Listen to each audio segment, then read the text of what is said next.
You are about to see a Fix It Friday video where an person with very little technical skill or knowledge would attempt to fix something.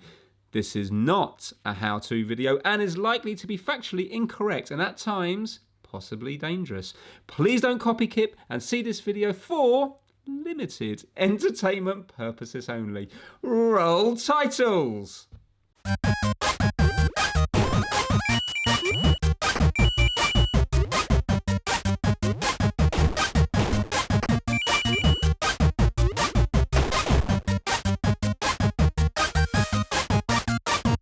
Now yes, you might have remembered my previous Fix It Friday video where I made you have a look at my broken ring, and it is still very much broken. So the main culprit was this, and it is the motor that drives the compressor pumpiness thing. It just kept on sort of almost shorting out. It would run at a very low voltage. Anything over 1.5 volts, it would just stop working. You might have seen a follow-up video where I've got my new bench power supply that can put out at least 10 amps, which I think the fuse is rated for on my ring. Yeah, even at a higher amperage, it was still shorting out. So I do think we've got a broken motor here. Now, I have ordered a replacement motor from eBay, but it's coming from China and it's going to take months. So I thought I'd get myself a new ring. Well, I say new ring, it's quite a grubby and dirty ring by the looks of it, but this is almost identical to my broken ring. Here's my broken ring. There's my dirty ring. So hopefully I might be able to harvest the motor out of here and put it in my broken ring, and then when the new motor comes from eBay I can just put it in this one and have it as a spare. Now I am taking a bit of a punt because I don't know if the motor's the same, I don't know if the mechanism's in any way the same, so we might have to make some sort of Frankenstein ring creation. I just don't know at this stage. You're joining me at the start of this journey. So let's get this dirty ring out and have a little look at it. Okay, so got a manual.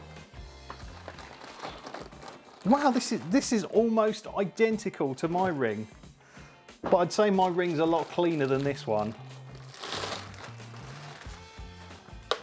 But yeah, the cable wraps around the side. We've got the cigarette adapter there. Got the other adapters here, so yeah, it's very, very similar. So I'm kind of hoping that they both share the same motor and or mechanism. But I guess most importantly, we should check this ring actually works. So here I've got a barrel adapter which sort of acts like a 12-volt socket that you'd find in your car.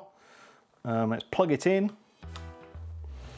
and hopefully we just press this button and we'll see if the ring works. Yeah, my dirty ring is a little bit noisy, but you know, they tend to be, don't they? Right, well, what I'm going to do is I'm going to take this apart. I will just speed through it because it's very similar to the other ring. It'll take me a few minutes. But while I'm doing that, let's have a shout out to all of those people who join the channel. Joining the channel really helps it grow and means that I can afford to buy rings, dirty or otherwise, and make better content for the channel. So let's shout out all those cool people who are channel members right now. In the Kip fan field, we've got No Name added, Matt Lovey's, JRC Electrical, For the Burbs, Tim Salt and Mark C. Then those wonderful early birds are Roberta Gurtham, Statistics Fix, Dean Ball, Gary Bannon, The Coder, Sean at Cable Smith Electrical and Wayne at A1 Electrical Services. Then we've got those Kip lovers, who are Richard Arblaster, Bella Webster, Lawrence and Adventure Rachel. Then we've got our Kip Nutter, and that is the magnificent Becky Boobar. And then he's back. The Kip Mental is in the building, and that is David Elphick. Thank you so much, all of you channel members. I love you all, some more than others. I've spotted a problem, and the motor is a lot smaller on this one. Damn it. We can see it in action now, hopefully.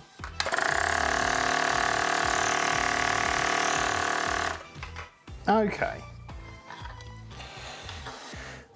I mean, maybe we can fashion something. See, the problem is we've got these sort of spring connectors here holding the pipes on. I've never seen anything like that before. But maybe if I've got this sort of similar piece on this one, might work, maybe. I think I need to crack open the other ring and see if anything can be done. Right, I'm just going to cut to Future Kip, who will have this all unscrewed and have some results and or ideas.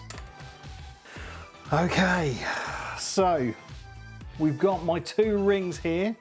So this is the original one. It's obviously slightly more complicated because it's got a digital display and the pressure readout is obviously digital rather than the analog one here. Now, I had actually worked out how to remove these weird spring connectors. They just sort of pull down, which is fine. So I did think about swapping this mechanism over to here because, as I suspected, the motors are quite fundamentally different.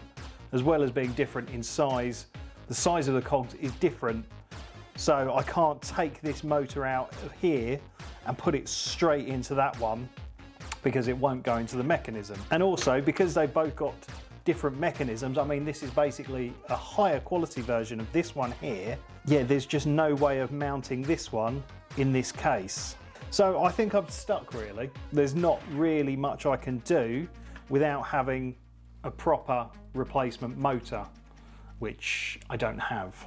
But I suppose what we could do, just to see if it is definitely the motor at fault, because I think that is what I need to know, because we were getting that CFO error on the new one and the compressor wasn't firing and it was shorting out.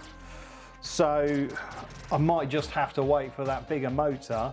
At least we can work out now what is at fault, whether it's the motor or something else.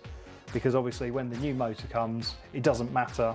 Because obviously when the new motor comes, it doesn't matter if it fits or not. There's something else gone wrong on here. So I think what the most sensible thing to do is for me to desolder the motor from my smaller ring, which is obviously working well, and solder it into this ring, and then we can just see if it fires up or works at all. I mean, obviously it won't power the mechanism that pumps the tyre up, but at least we'll know for definite that it is the motor at fault. And to save having a third video on this, I'll just replace the new motor when it arrives. So yeah, let's get the old solder gun out and desolder this motor. Actually, I'm just going to put a bit of tape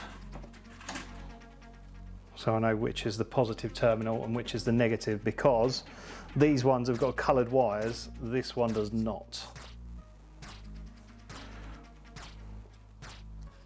So that's one side desoldered.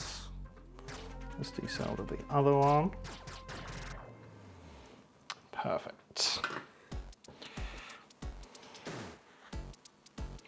And I didn't know this, but can you see there, these motors have a little red dot to tell you which side the positive terminal's on.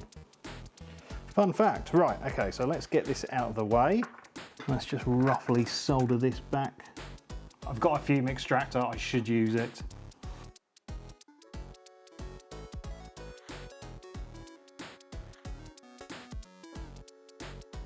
Okay, so we've got the small motor from on dirty ring now connected up to our broken ring.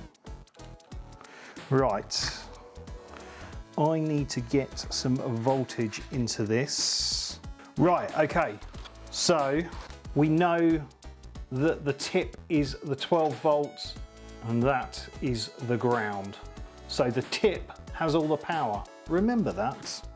Okay, so this is a bit Heath Robinson.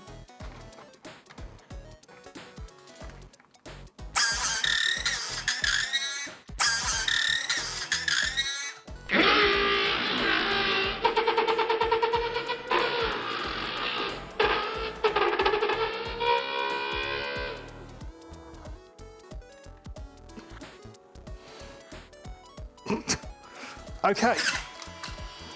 Whoa. Okay. Whoa. Oh shit.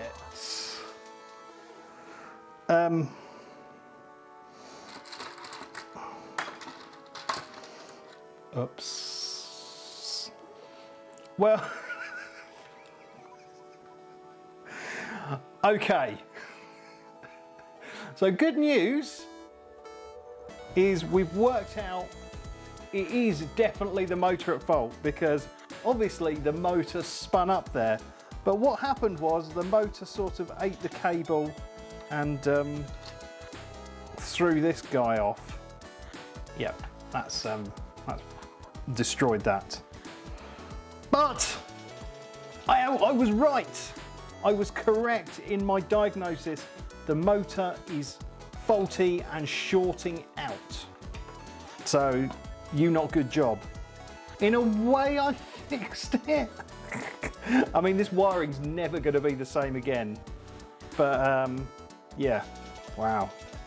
So whilst it's not been a complete success, we know that the fault lies in this original motor. I've destroyed the wiring as well. Well, I think I'm going to leave it there. We know what the issue was. We've sort of fixed it. At least I've got some sort of working pumping device at the moment once I've put the dirty ring back together. So I think that's a good way to end it.